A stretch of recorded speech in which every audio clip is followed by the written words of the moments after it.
Assalamualaikum warahmatullahi wabarakatuh. Halo anak-anak, kebagian malih kali saya Ustazah Rizka Agustini dalam pembelajaran bahasa Jawa.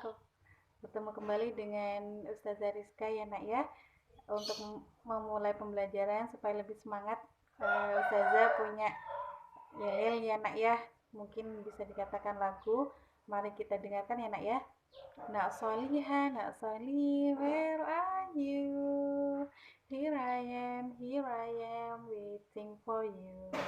Nak Soliha, Nak Soli, kadoning di. Yo ayo, sregep sinau. Nak Soliha, Nak Soli, ayo, sinau, basa Jawa. Ya, anak-anak ya, mari kita mulai pembelajaran bahasa daerah hari ini ya, anak ya. Ulangan papat, dunya saisine. Dunia dan isinya.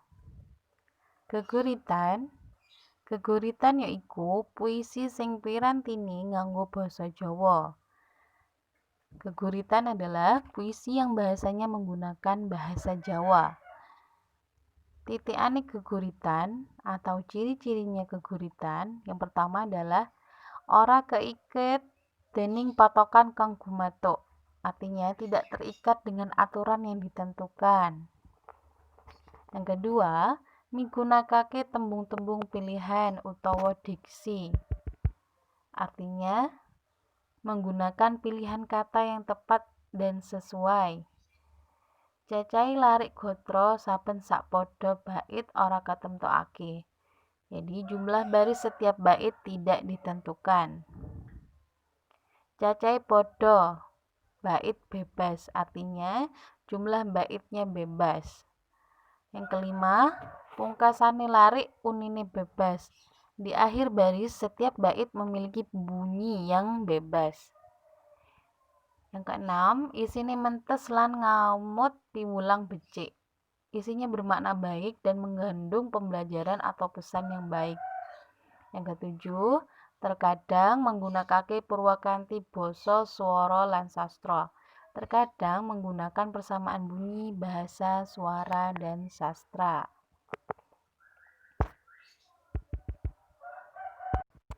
Pranata kang kudu digatekne kanggo mangerteni isi geguritan yakuwi 1.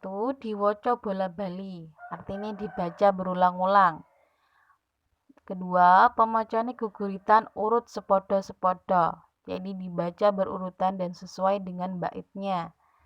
Yang ketiga, kudu permati saben negesi tembung, harus memahami setiap membaca baris baitnya.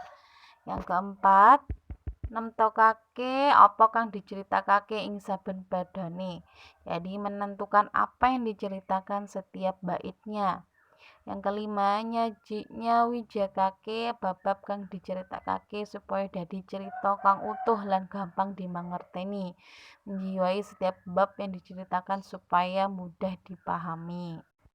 Langkah-langkah sing kudu ditindakake nulis geguritan. Yang pertama, nemtokake tema, menentukan tema. Yang kedua, nemtokake irah-irahan. Yang ketiga, nemtokake gagasan baku. Dan yang keempat, ngeronce tembung. Cara maca geguritan sing pertama, cendhek dhuwure swara harus diperhatikan atau intonasi. Yang kedua, wiramaning ukara atau irama. Yang ketiga, andeganing tetembungan lan ukara atau jeda. Yang keempat, awak usike pasuryan lan obahe awak atau mimik lan ekspresi.